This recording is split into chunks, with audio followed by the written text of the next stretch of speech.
Become a sustaining member of the Commonwealth Club for just $10 a month. Join today.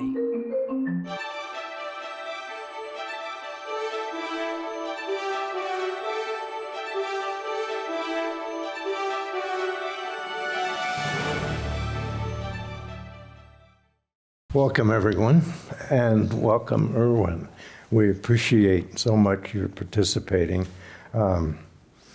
These are times where intelligent, straightforward conversation about a lot of the institutional challenges and questions we have about really our society and how our society is governed. It's very difficult to find a source and a reference that seems centered on the issues. And that's one of the things that is in your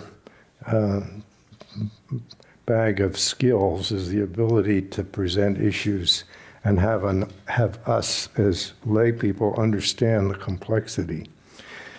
So our theme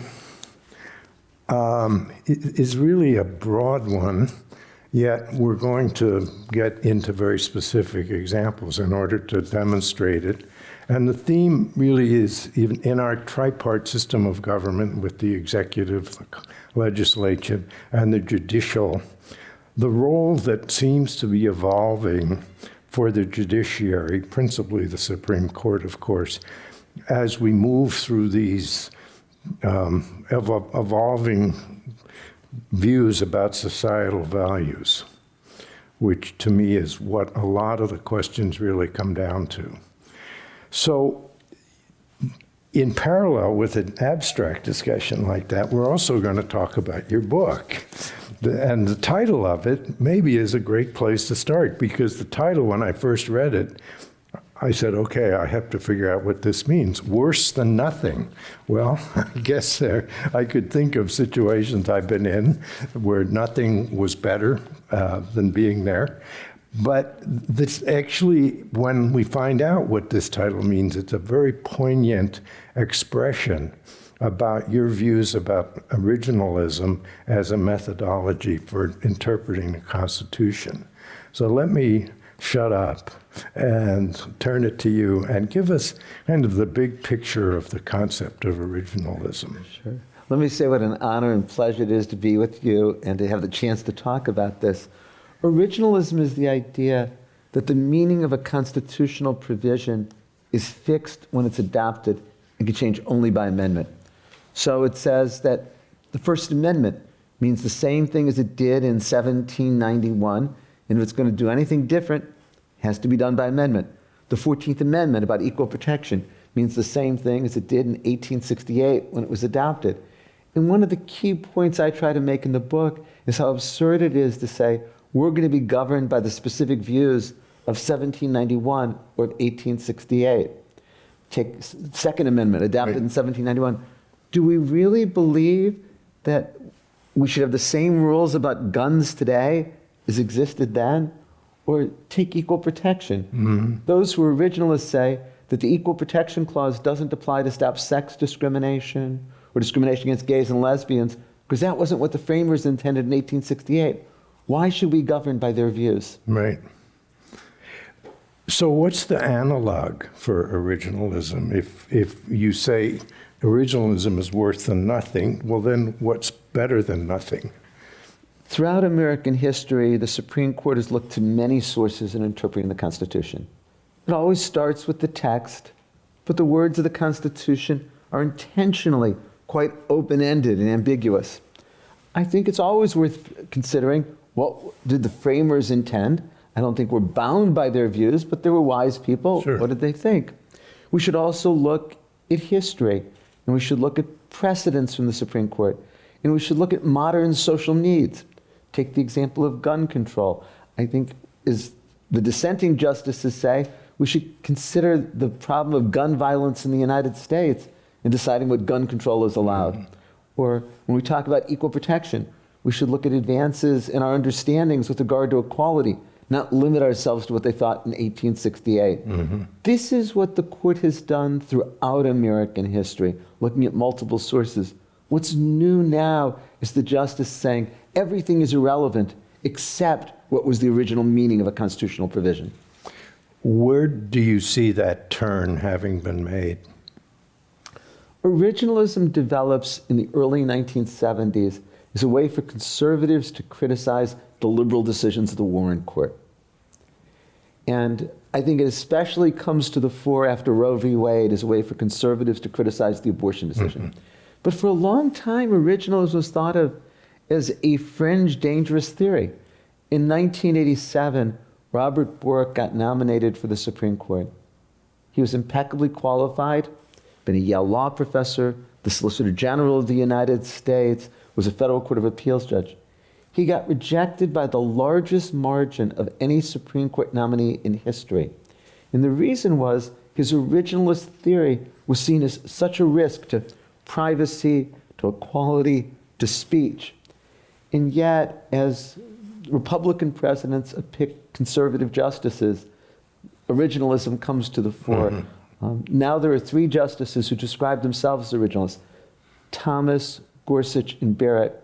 And the other 3 conservatives are very sympathetic to originalism, join the originalist opinions, and often write in those terms. And that's, of course, Roberts, Alito, and Kavanaugh. I think people subsequent to Bork learned a lot from his hearings, because his fatal error was he was honest and open in his answers about how he viewed that concept. He had no choice, though, because he, in his writings, had endorsed originalism, and he had explicitly said, there's no protection for women under equal protection. He had said, there's no protection for privacy, like the right to purchase and use contraceptives, or the right to abortion in his writings. He had said, there's no protection for speech that's of entertainment value. And so the only chance he had for confirmation was to explain away his views. Right. He failed. He'd failed, yeah. I was being partially facetious, but because we see in the hearings now, what do you think about stare decisis? Oh, I'm all for it, but then we get Dobbs. So rather than continue in speaking somewhat abstractly, I'd like to go and look at a couple of opinions that demonstrate this. And this is going back a little bit in time to 2013 when Scalia was still on the court. But the time alarm bell started going off for me was the Shelby County decision. Could you tell us about that? It is a terrible decision that's had tragic effects for our political system. It involves the Voting Rights Act of 1965, which I regard as one of the most important laws adopted in our lifetime. Right. And one of the things that it does is it prohibits state and local governments from election systems that discriminate based on race. And it authorizes lawsuits to stop such discrimination. But Congress knew that such lawsuits are time-consuming and expensive. Congress also knew that especially southern states were engaging in what the old arcade game was, whack-a-mole. Yeah. They would adopt a law that was discriminatory, it would get challenged, they'd adopt a new one, and so on. So Congress said in Section 5 of the Voting Rights Act, for jurisdictions with a history of race discrimination voting, they would need to get pre-approval, called pre-clearance, from the Attorney General before they changed their election system. This worked incredibly well. There were hundreds of instances where especially southern states asked to change their election systems in what would be a discriminatory manner, and the Attorney General said no. Right. There were thousands of instances where they didn't even try. These provisions for pre-clearance were scheduled to expire in 2007.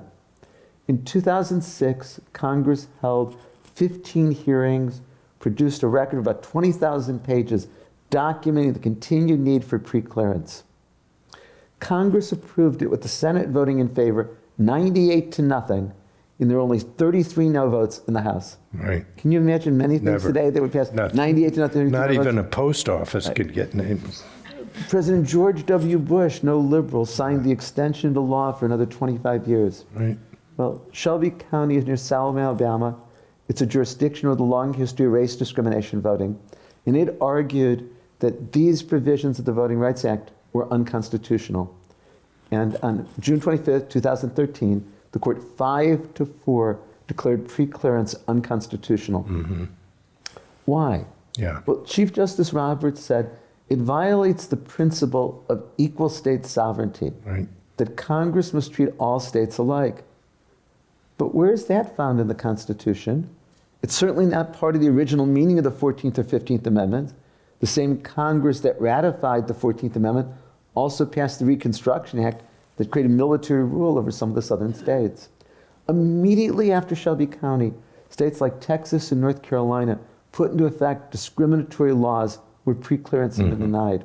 A study showed that after Shelby County, black voter participation in the United States went down by 2.5%, the first decreases since the Voting Rights Act was adopted in 1965. Yeah. So what's interesting in the theme that we're talking about is that even though the notion of equal state sovereignty isn't found anywhere in the Constitution, the what we'll call conservative or quasi-originalist judges in 2013 found a concept to rule the statute to be unconstitutional. And one of the points I try to make in the book is that the conservative justices profess to be originalists don't follow originalism when it doesn't get the results they want. Right. And this is such a powerful example of that, and one that has, I say, such profound effects on our political system. Right. That's why I say it set off some alarm bells, because it just, the logic of it was questionable, and the harm that followed was not at all questionable. I want to go to the Section 2 part of the Voting Rights Act that's at the court now, but before we go there, I want to go to some other decisions that actually have been made, because they're more tangible. So let's take a look at the Dobbs decision. Alito's opinion that was pre-released and professed to be based on history and tradition with regard to abortion at the time the Constitution was adopted or the Equal Protection Clause was adopted, whichever you want to prefer. What are the flaws in the logic of that case? The premise of Justice Alito's opinion in Dobbs is that a right should be protected only if it's in the text, part of the original meaning, or a long unbroken tradition. I think that's wrong. Rights should be protected when they're part of our evolving sense of decency. Roe versus Wade was 1973. It was 49 years. I think the court gives no weight to that history whatsoever. The Supreme Court has protected privacy under the liberty of the Due Process Clause for a century. It didn't start with Roe versus Wade. Right. The court has protected rights such as the right to marry, the right to procreate, the right to custody of one's children, the right to purchase and use contraceptives, the right to refuse medical care, the right of consenting adults to engage in sexual activity, all under privacy. None of those rights would be justified under Justice Alito's approach. And I think Roe was correct. Laws that prohibit abortion infringe women's fundamental ability to make key choices about their life. And Dobbs was not a decision about constitutional law. Dobbs was that there were conservatives who have long wanted to overrule abortion and they had a majority on the Supreme Right. Court. And just as a matter of logic, how can we look for a history and tradition around abortion at a time when women, under the Constitution, were not even given the right to vote, let alone the right to an abortion? Part of the problem from an originalist perspective is that women didn't participate in the political. There were no women at the Constitutional Convention in 1787. Yeah. There were minimal participation of women in 1868. Women did not have the right to vote until 1920. But also, abortion as a procedure today is very different than abortion could have been thought of then. Yeah. Over half of all abortions are now induced by medication. That didn't exist in 1868 or in 1787. Abortion as a surgical procedure is quite minor now, far less dangerous than childbirth. That wasn't true in 1868 or 1787. To me, all of this says, why should we be limited to just what they understood in the world of 1787 or 1868? Yeah. When the world was being understood through the eyes and the brains of white Christian men who owned slaves. And that's our reference point. And 25 of the 59 people who were at the Constitutional Convention were slave owners. Yeah. So just one comment about that opinion, because you said they didn't agree, but they said more than they didn't agree with Roe. They very strongly said it was egregiously wrong. That's right. The exact phrase in Justice Alito's opinion was, and I'm quoting, egregiously wrong and exceedingly poorly reasoned. Yeah. What people often forget is that Roe was a 7-2 decision. It was written by Justice Harry Blackmun, who had been appointed by Republican President Richard Nixon. The majority included Chief Justice Warren Burger and Justice Lewis Powell, who had been appointed Republican presidents. Right. Even more dramatic, in 1992, in Planned Parenthood versus Casey, the Supreme Court 5-4 reaffirmed Roe and said states can't prohibit abortions before viability. All 5 justices in the majority reaffirming Roe were appointed by Republican presidents. Blackmun by Nixon, Stevens by Ford, O'Connor and Kennedy by Reagan, and Souter by the first President Bush. Yeah. Actually, I think, just as an aside comment, it's a fairly recent phenomenon that we start identifying justices and judges by what president appointed them, as though somehow if Reagan appointed you, you're a Reagan person, and if Jimmy Carter appointed you, you're a Jimmy Carter person. We didn't think of the court that way. At least I don't. You may disagree, but it was more like people considered questions on the merits and not on their personal values. This is the first time in history that the ideology of the justices perfectly corresponds to the political party of the presidents who appointed them. So the 6 conservative justices were all appointed by Republican presidents. The 3 liberal justices were appointed by Democratic presidents. Until recently, we had liberal justices who were appointed by Republicans. Think of John Paul Stevens or David Souter. Sure. And we had conservatives appointed by Democrats. Think of Byron White, who was appointed by President Kennedy, or Felix Frankfurter, who was appointed by President Roosevelt. Yeah. So I think that the way in which we're much more politically divided today also influences the justice we have and how we perceive them.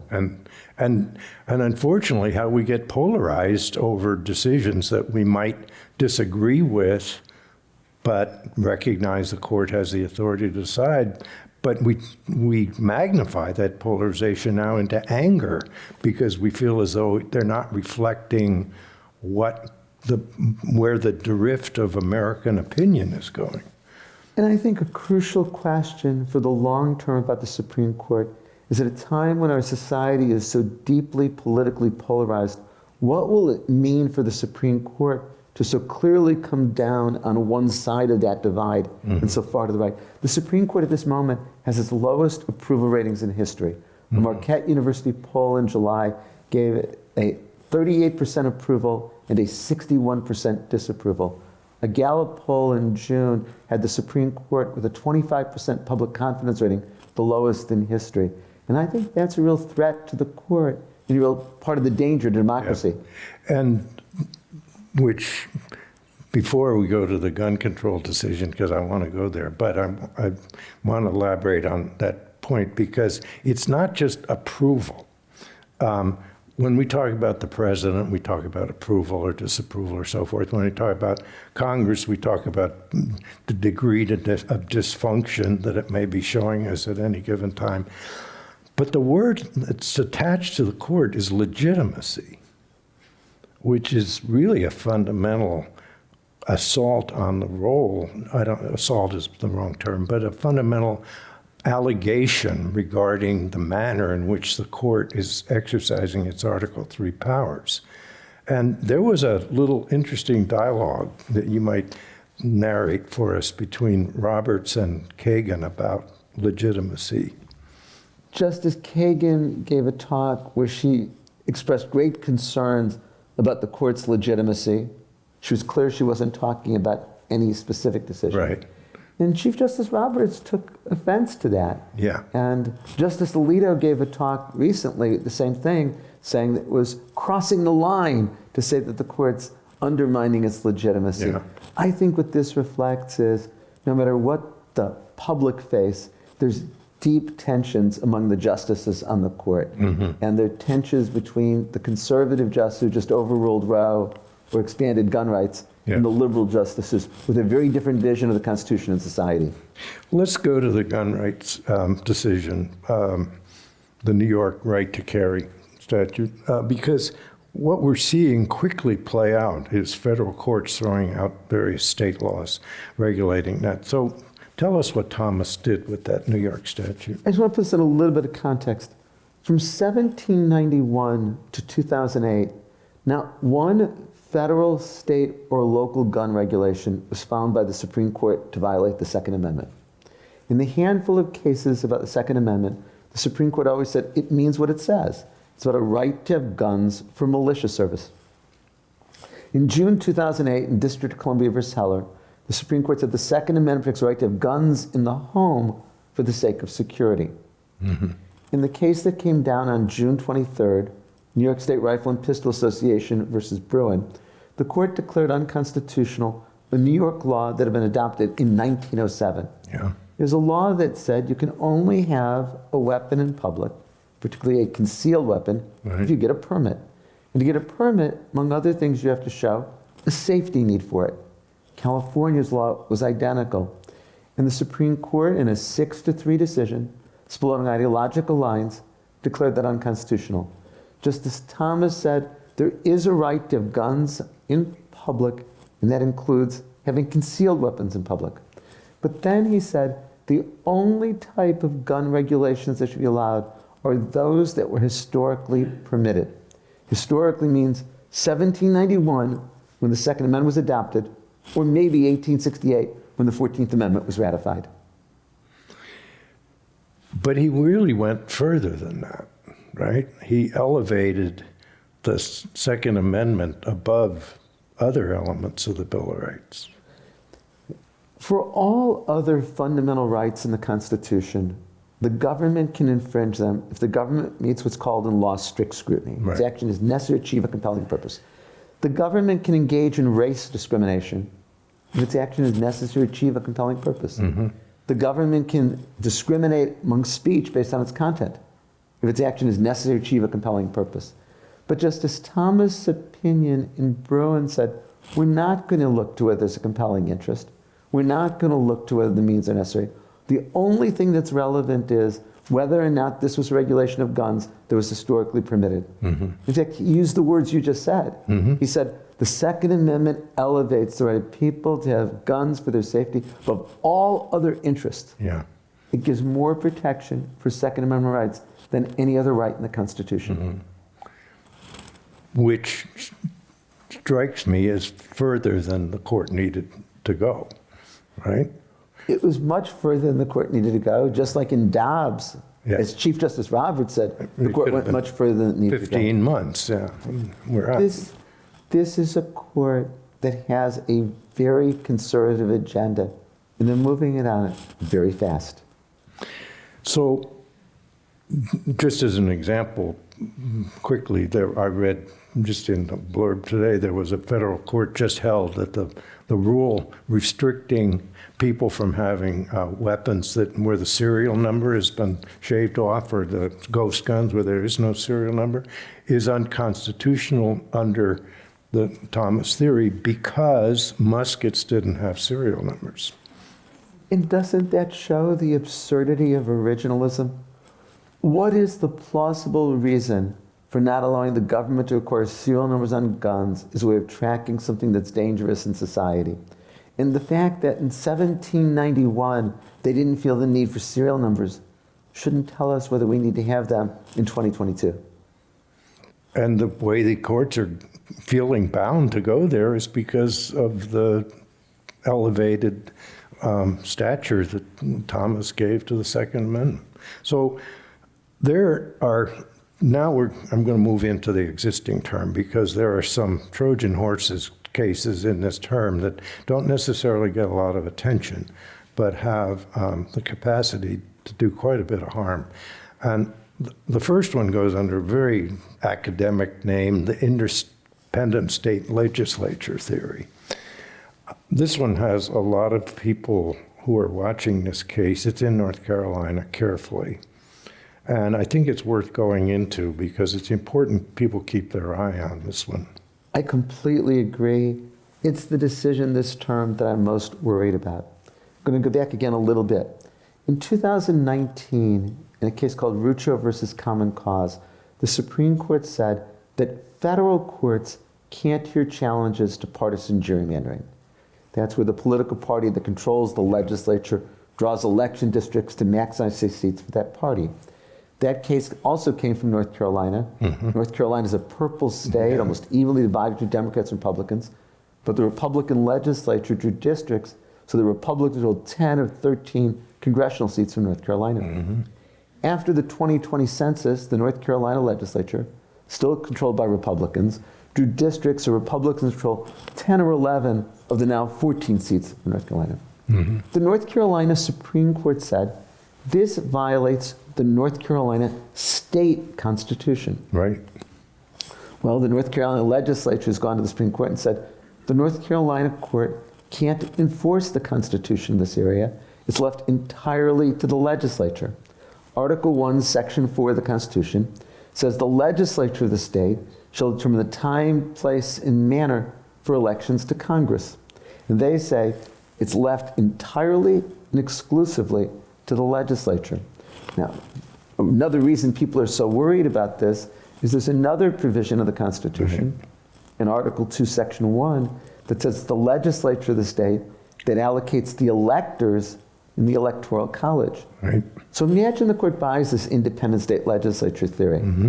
And imagine that the 2024 Which election... buying it means that legislature means legislature, and nobody has any ability. That's right. to- So now at the very least it means Yeah. no court can strike Right. down partisan Right. gerrymandering. State court even. That's right. But go back to the presidential election example. Imagine the 2024 election is as close as the 2020 election. And imagine a few states, let's make them hypothetically Wisconsin, Georgia, and Arizona, that have Republican legislatures, Yeah. but the Democratic candidate wins the popular vote. They have laws that say, as to all the states, the winner of the popular vote is to get the electors from the state. But the legislature is saying, no, we're awarding the electors to the Republican candidate, and that then determines who's the president of the United States. That's what's at stake. I know this series about the future of democracy. I think if that happens, this country comes Yeah. apart. I don't think our country could survive that happening. And that's not far off from the fake elector alleged scheme that we saw in 2020. Right? It was the same game plan. And President Trump urged some of the Republican legislatures to give him the electors, notwithstanding the popular vote. It didn't happen. But I think if the Supreme Court adopts the independent state legislature theory, it's much more likely in 2024. It's an absurd theory because always legislative powers have to be exercised consistent with the Constitution, and always it's the role of the court to enforce the Constitution. The Constitution gives Congress many powers, but they have to be used in a constitutional way, and a court can say that's unconstitutional. Right. Same thing for state legislatures. Yeah. The fact they have a power doesn't in any way preclude a court from determining whether it's used in a constitutional way. So is this an example of literal reading of what of founders' intent was when they wrote the word legislature, or is it a way of achieving an outcome? I think it's entirely a way of achieving an outcome. I mean, it says the time, place, and manner of elections. I don't think that what's involved in this case about the time, place, and manner of elections, Yeah. if you want to focus on it. I mean, there's also a difficulty of asking what the framers intended. The Constitution doesn't mention the power of courts Yeah. to strike down laws. Right. It's silent about that. That comes from a Supreme Court case in 1803, Marbury versus Madison. So it's very difficult to say, what did the framers think about judicial review of this topic when we don't know what they thought about judicial review at all? Right.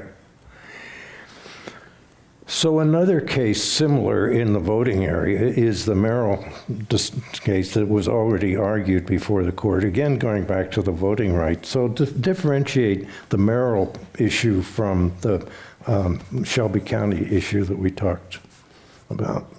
I mentioned there were two crucial parts of the Voting Rights Act. One that we discussed with regard to Shelby County was Section 5, pre-clearance. The other that I alluded to is Section 2, that says that state and local governments can't have election systems that have a discriminatory effect against minority voters. In fact, Congress amended it in 1985 to make clear that proof of a racially discriminatory impact is enough to violate the Voting Rights Act. Merrill versus Milligan, that was argued on Tuesday, October 4th, involves Alabama. Alabama's population is about 27% black individuals. But the Alabama legislature, controlled by Republicans, drew the map so that black voters would be a majority in only one of 7 congressional districts. And it's easy to do that, computers. You either pack all of the black voters in one district or spread them out among many districts. But the reality is they would win only one of 7 seats. A 3-judge federal court found this violated Section 2 of the Voting Rights Act. 2 of the judges on that panel were appointed by President Trump. One was appointed by President Clinton. And the question is, does this violate Section 2 of the Voting Rights Act? I think everyone is worried that the Supreme Court is going to make it much more difficult to prove violations of Section 2 of the Voting Rights Act. But there's something else that could go on here that's very frightening. The Supreme Court has interpreted this statute to mean what it says: proof of racially discriminatory impact violates the law. The same, as you know, is true with regard to employment discrimination. Proof of racially discriminatory impact violates federal employment discrimination law. The Supreme Court has said proof of racially discriminatory impact in housing violates housing law. But some of the justices want to take the position that that's unconstitutional. Justice Scalia articulated this, and now Justice Alito just did at the oral argument. The view is that if there's a requirement to avoid racially discriminatory impact, then race has to be taken into account. And taking into account race violates their view of the Constitution. At the oral argument in Merrill versus Milligan, Justice Alito said, it's wrong to look at race in deciding whether there's a violation of the law. And if the court were to go there, then it would gut so many civil rights laws. Well, maybe I'm missing something, but wasn't the 14th Amendment based on providing racial equality? So it was, by definition, based on race. I believe that, but what the conservative justices say is that equal protection is about the government being colorblind. And if that's what equal protection is about, then saying you have to consider race in drawing election districts so you don't have a disproportionate impact against minority voters is inconsistent with being colorblind. And that's what Justice Alito said at the oral argument. And if I can mention, there's 2 cases to be argued on October 31st that involve whether college universities can continue to engage in affirmative action. Right. This is Students for Fair Admission versus University of North Carolina and Students for Fair Admission versus Harvard College. And I think the Supreme Court's going to say the Constitution requires colorblindness. No longer can college universities engage in affirmative action. Let's go back, though, to the argument that the 14th Amendment was intended to be colorblind. A lot of the governmental actions around that time for establishing freedmen preferences and official government acts were not colorblind. So if you're looking at history, why don't you look at that history? I think it's such an important point. The Congress that ratified the 14th Amendment adopted many race-conscious programs that today we would call affirmative action.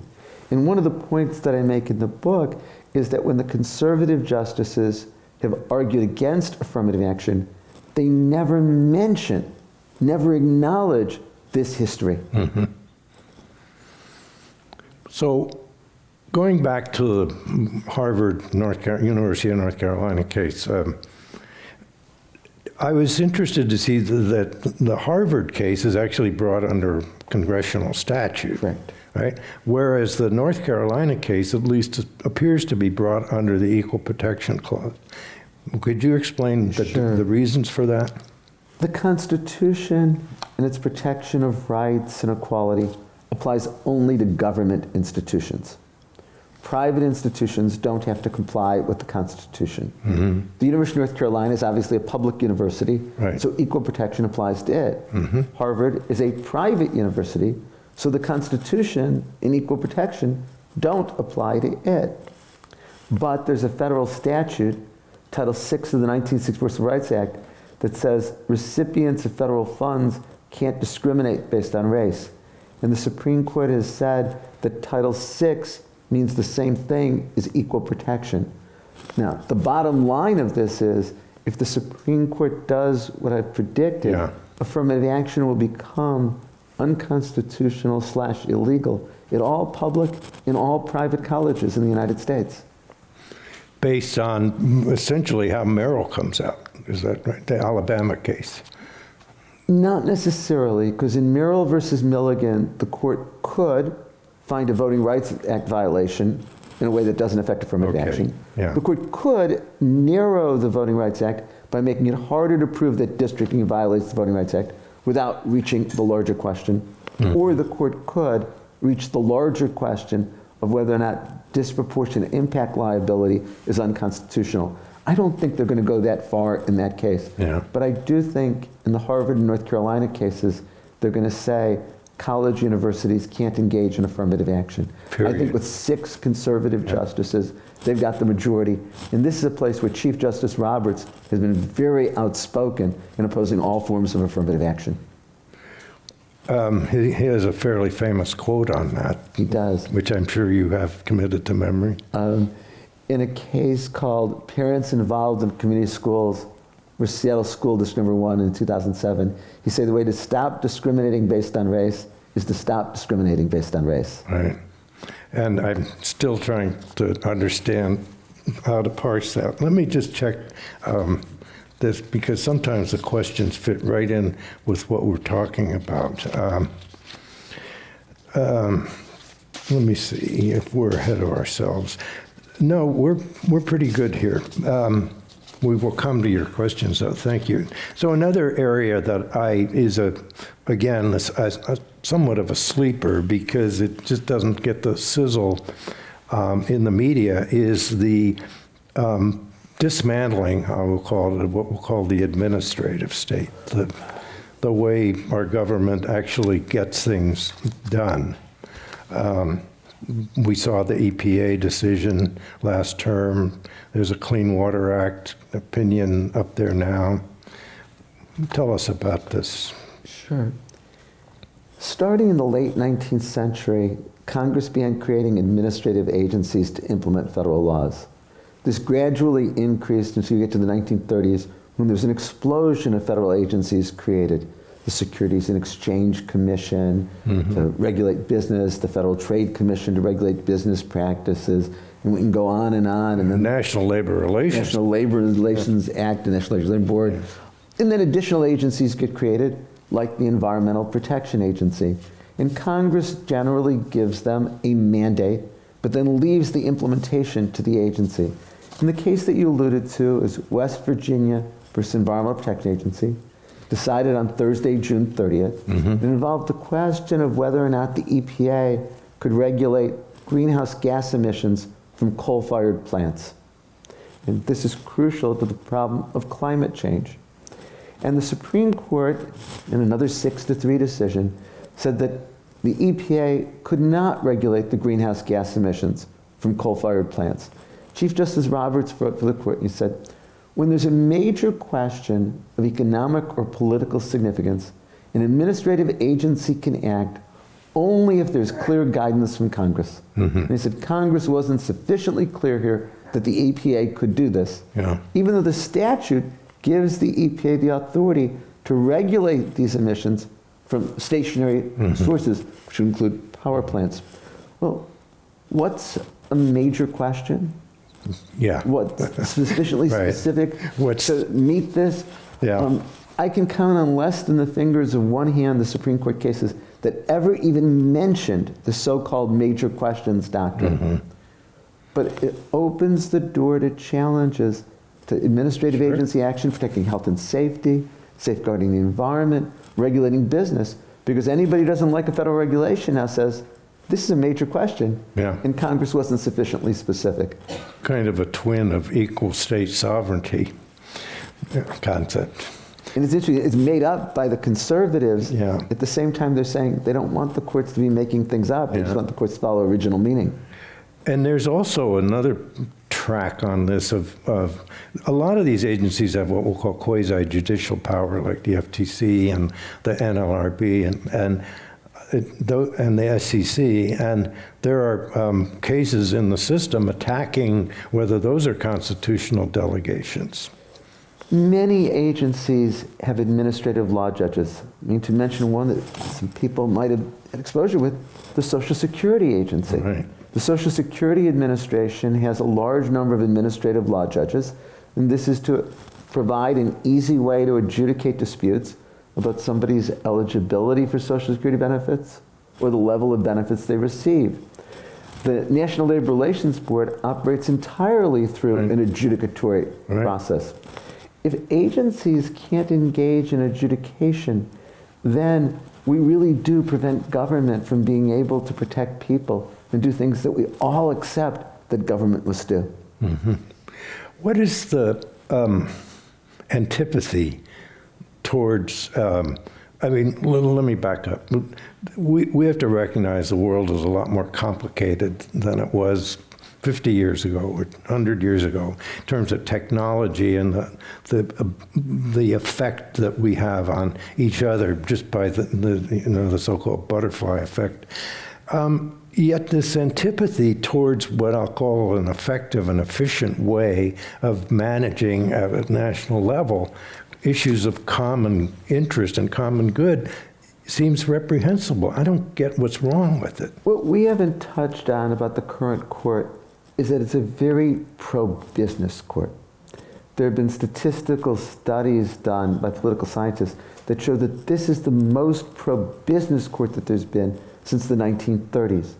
When you're talking about the administrative state, almost always it's businesses challenging government regulations. West Virginia versus EPA, Yeah. in addition to the state, was coal companies challenging EPA regulation.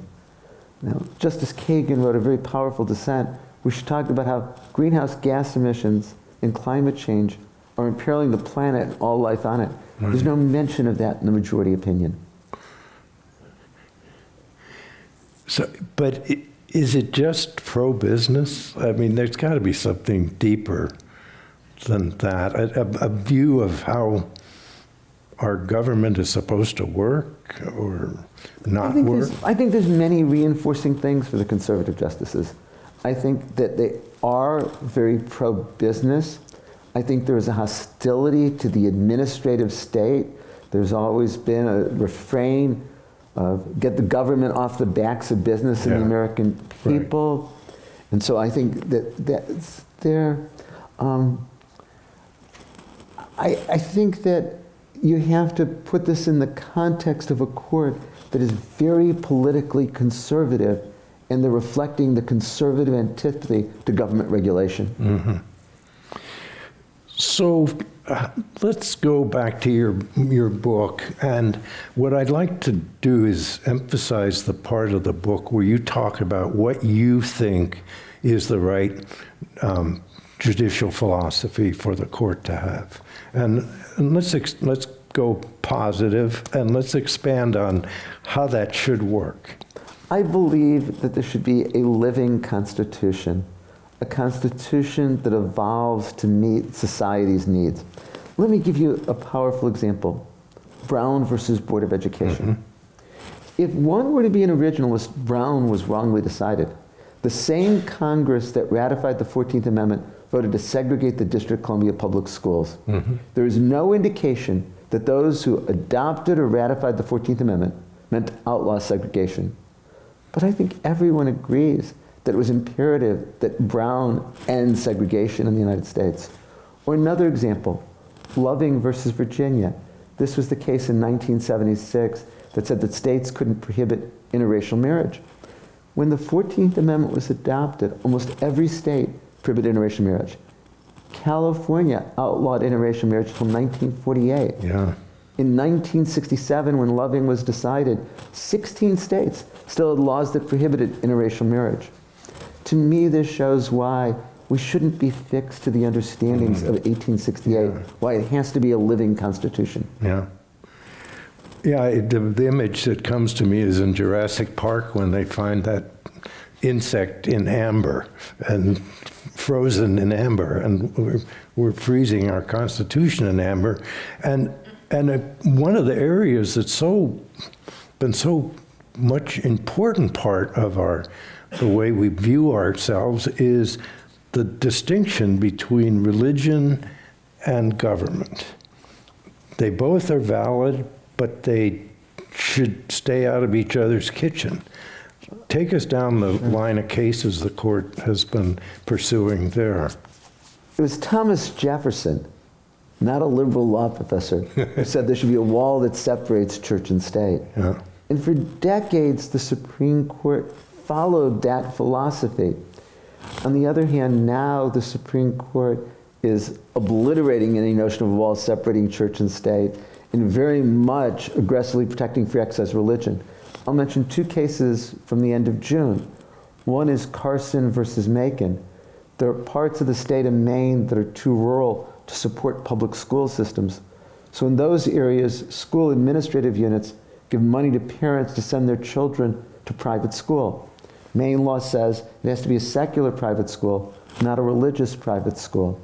Two families brought a challenge to this in the Supreme Court. 6-3 said whenever the government provides funds for secular private schools, it is constitutionally required to provide funds for religious schools. So here in California, we have charter schools where the government pays for the schools, but they're privately run. California law says charter schools must be secular. Is that now unconstitutional? As Justice Breyer and Justice Sotomayor said in the dissents, this completely ignores the Establishment Clause. Or maybe to put it another way, for decades the issue was, when may the government give forms of aid to religious schools without that being a violation of the Establishment Clause? Now the court says the government is required to give aid to religious schools or it violates free exercise. Right. And just to remind us that the kind of the marriage in there of free exercise and establishment in the First Amendment, it's a little tricky. Why don't you explain that? It's two provisions. One that says that the government can't have a law respecting the establishment of religion. The other says the government can't have a law abridging the free exercise of religion. And I can illustrate it with the other case that came down on June 27th. Yeah. It's a case called Kennedy versus Bremerton Schools. It involved a high school football coach, Joseph Kennedy, at a public school in Bremerton in Washington State. And he made it a practice after games of going and kneeling on the 50-yard line and engaging in silent prayer. Sometimes players from his team would join him. Sometimes players from both teams would join him. The school got a complaint from a parent. The father said, "My son and our family are atheists, and my son feels if he doesn't participate in the prayer, he'll get less playing time." The school said to the coach, "Don't do that." The coach briefly complied, and then he began going on the field after games and delivering a Christian inspirational message that he called a prayer. And again, sometimes he was joined by his players, sometimes by players from the opposing team, sometimes people from the stands. And the school suspended the coach and gave him a poor performance evaluation. He sued. The lower courts ruled against the coach, saying that it violates the Establishment Clause to have prayer in public schools. For 60 years, the Supreme Court has said without exception that prayer in schools, even voluntary prayer, unconstitutional. The Supreme Court, 6-3 again, ruled in favor of the football coach. Justice Gorsuch wrote for the court and said it violates the free exercise of religion and free speech rights to the coach to keep him, punish him for praying. Justice Sotomayor writes the dissent and says, what of the Establishment Clause and 6 decades of jurisprudence outlawing prayer? Right. So notice here we've gone from prayer in schools violating the Establishment Clause to the exclusion of prayer violating free exercise of religion and free speech. Yeah. And there's actually more subtlety to that opinion as well. If you read the majority opinion facts and the dissent facts, you think they were different cases. You're absolutely right. It's stunning. Justice Alito characterizes the right of the football coach to pray in private after the school event is over. Justice Sotomayor included pictures in her dissent showing the coach on the field surrounded by players saying, this isn't private, and even if the game is over, it's still with everyone in the stands as part of the event. Yeah. And it's a very stark contrast. We talk about alternative facts and things like that these days, and this opinion to me is not perhaps eligible to be discussed. So I want to go to the audience questions because they're always very revealing. Here's a great one. Because we went back to Shelby County, and this question says, what about going back to Citizens United? It's such an important case that changed our political system. It was a decision in 2010, Citizens United versus Federal Election Commission, that said that corporations have the right to spend unlimited amounts of money in election campaigns, be candidates elected or defeated. It was a 5-4 decision, the conservative justice in the majority, the liberal justice dissenting. I want to take it back to our discussion of originalism. I don't think there's any plausible argument that the framers of the Constitution in 1791 thought that they were empowering corporations to spend unlimited amounts of money in election campaigns. Corporations didn't exist then as they do now. Yeah. Just the same that campaign spending didn't exist then. Yeah. Parties didn't exist. That's right. I mean, to go back to Kennedy versus Bremerton Schools for a second, I mean, if you ask the question, what did the framers in 1791 think about the right of a football coach at a public school to engage in prayer on the field? It's an absurd question. Yeah. But nonetheless, the conservative justices found that restrictions on campaign spending by corporations violated the First Amendment. And as I say, this had such an enormous effect in our political system, as corporations can spend as much as they want to get candidates elected or defeated.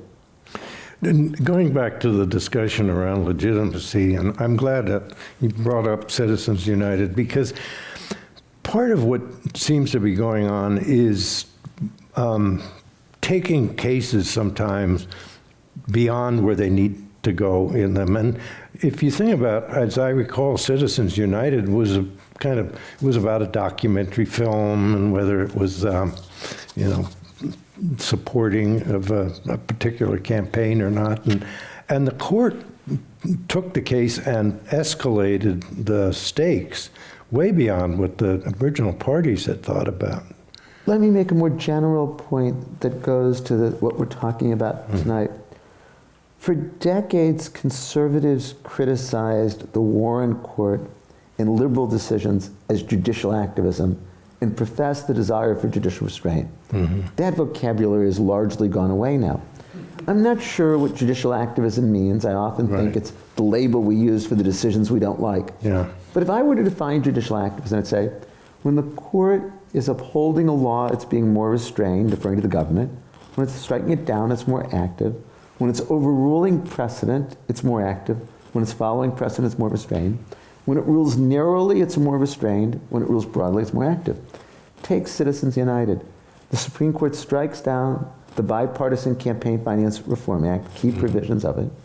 The court overrules a 7-year-old decision that had upheld those identical provisions. And, as you say, where the court could have ruled very narrowly just on a statutory question, it rules broadly, declaring this unconstitutional. I could say the same about Shelby County, declaring unconstitutional the Voting Rights Act, overruling precedent, ruling very broadly. And so... And the same about Dobbs. The court could have ruled more narrowly, and certainly overrules a 49-year-old precedent. How hard do you think Roberts was working to try to get the... Because that went up on a 15-week ban. And Roberts, in his concurring, agreed with the majority, agreeing that the 15-week ban was okay without overturning Roe.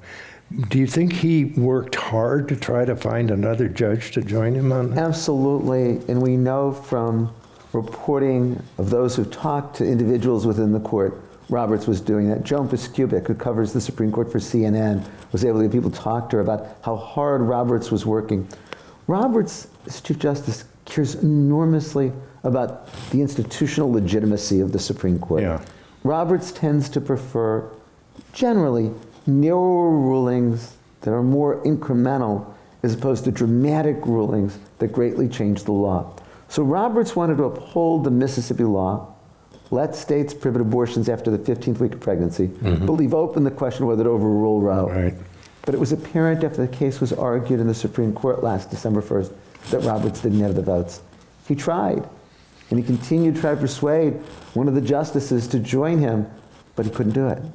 My guess is once the draft opinion was released, nobody was going to change, just because it would be too hard to explain why they had changed. I think that's true, but the moment the court granted review in Dobbs, I thought they're going to Here we overrule Roe go. versus Wade. Yeah. I wrote an op-ed in the LA Yeah. Times that came out Yeah. the day after they granted cert in Dobbs and said, there's no reason for them to take this, Yeah. but if they want to overrule Roe. And any doubts I had were erased when the case was argued on December 1st, when Justices Kavanaugh and Barrett made clear they were going to vote to overrule Roe. Well, also, how about the Texas heartbeat, That's right. right? Go run through that. Sure. Texas adopted a law, SB 8, that prohibits abortions after the 6th week of pregnancy and creates civil liability for those who aid or abet abortions. A reproductive health care facility in Texas went to the Supreme Court before the law was to go into effect on September 1st, 2021, and asked the Supreme Court to enjoin it. And the Supreme Court 5-4 refused to do so. The 5 were the same as in Dobbs: Alito, Thomas, Gorsuch, Kavanaugh, and Barrett. Right. And the court allowed that law prohibiting abortions after the 6th week of pregnancy to remain in effect from September 1st to this day. And of course, it was, at least until Dobbs, blatantly unconstitutional. That was an obvious signal. There were 5 votes to overrule Roe. And something as consequential as that, they turned it on whether there was federal jurisdiction or something. I never quite got it.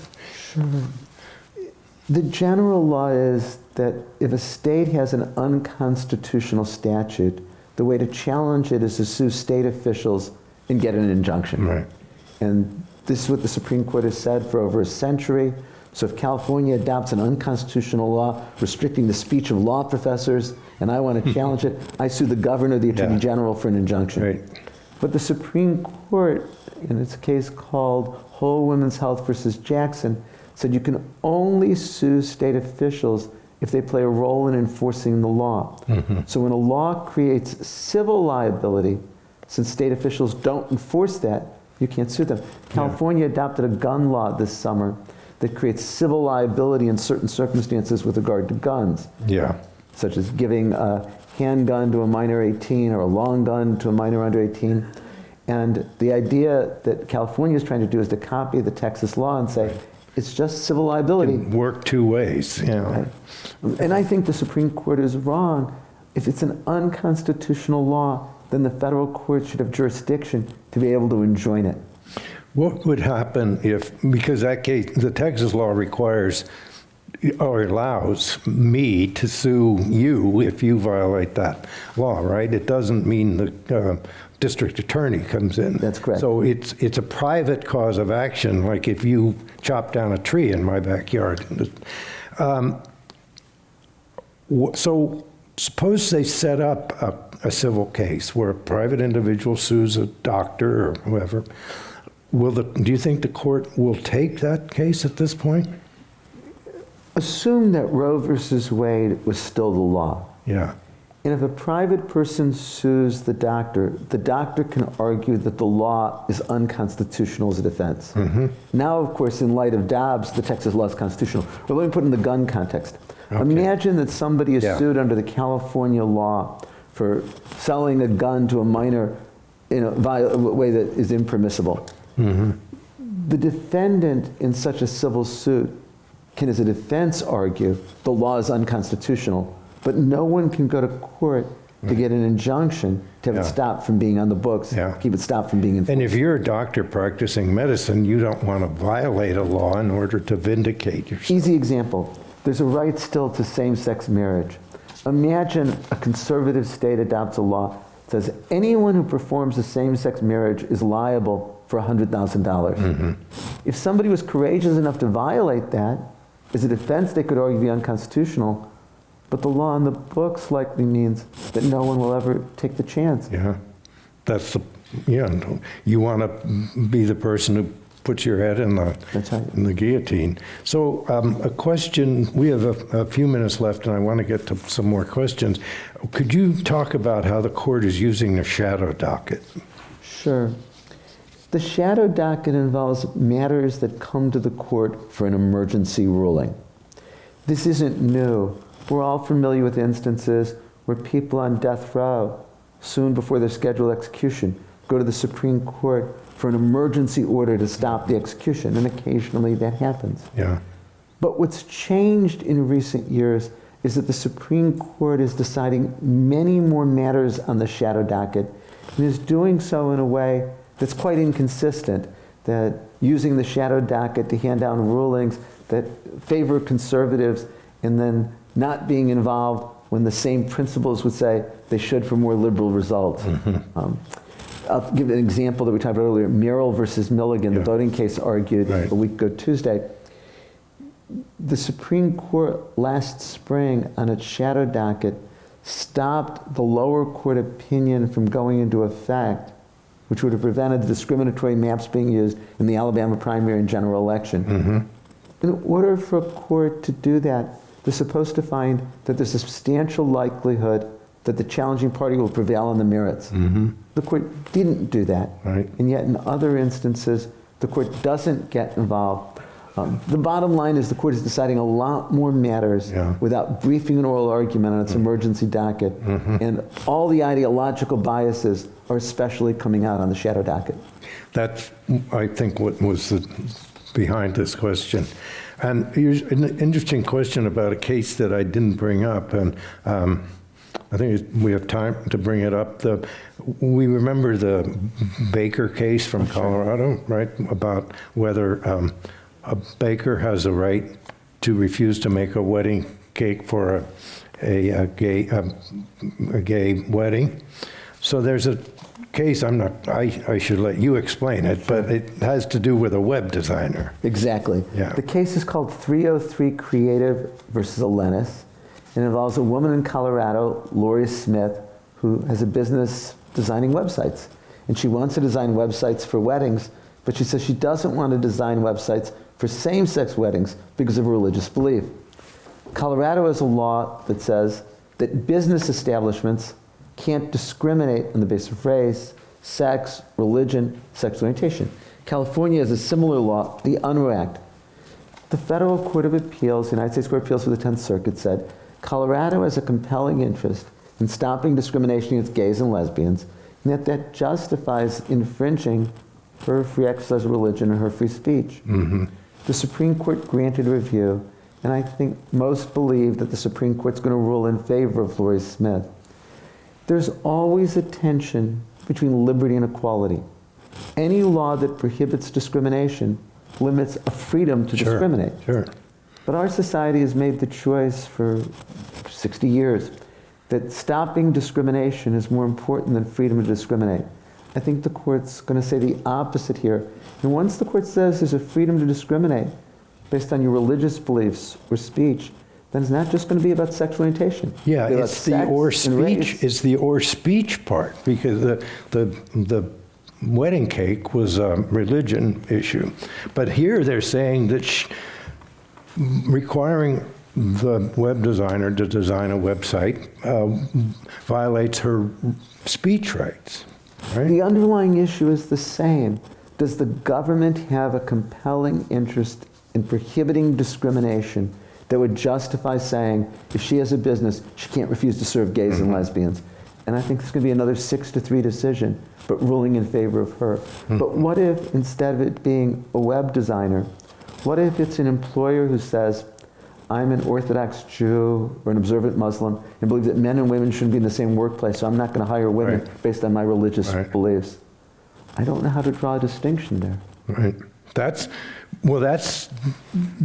I think the subtext of a lot of what you've been talking about tonight is it's not just these decisions, it's the extrapolation from these decisions in so many different directions, like the one we talked about the serial number on a gun, which strikes me as just a matter of keeping track of things. But it's the extrapolation, as you say, of that case into all kinds of context. And it's not that every one of those cases gets to the Supreme Court. It's that an individual exercises a discriminatory notion based on citing the Supreme Court. And, you're on the defensive if you're trying to say that's an unfair way of running our society. And maybe that's the point that we're really getting to, is that as our society evolves from a small group of white men who wrote Constitution to our pluralistic, multiracial, multi-ethnic society today, we need to have greater openness and greater sensitivity to individual rights and individual freedoms, and revel in affirmative action and revel in diversity, and not be putting the car in reverse. And of course, that's the thesis of the book that I wrote. It makes no sense to say that the Constitution today is limited to what they thought in 1787 for an agrarian slave society. Yeah. That's why it has always been until now, and why it should be a living Constitution. Yeah. Well, I think that's a perfect sentence to end on. It also helps me remind you that Erwin will be outside and with the books, and will be signing the books. And I heartily recommend it to you if you want to get some insight into understanding this large dynamic that's going on within how we think about the role of our judiciary and the role of all of us as people in the society. So, Erwin, on behalf of the Commonwealth Club and our great audience and everybody on YouTube, I thank you very much, and we will meet again. I thank you so much. Okay. Thank you.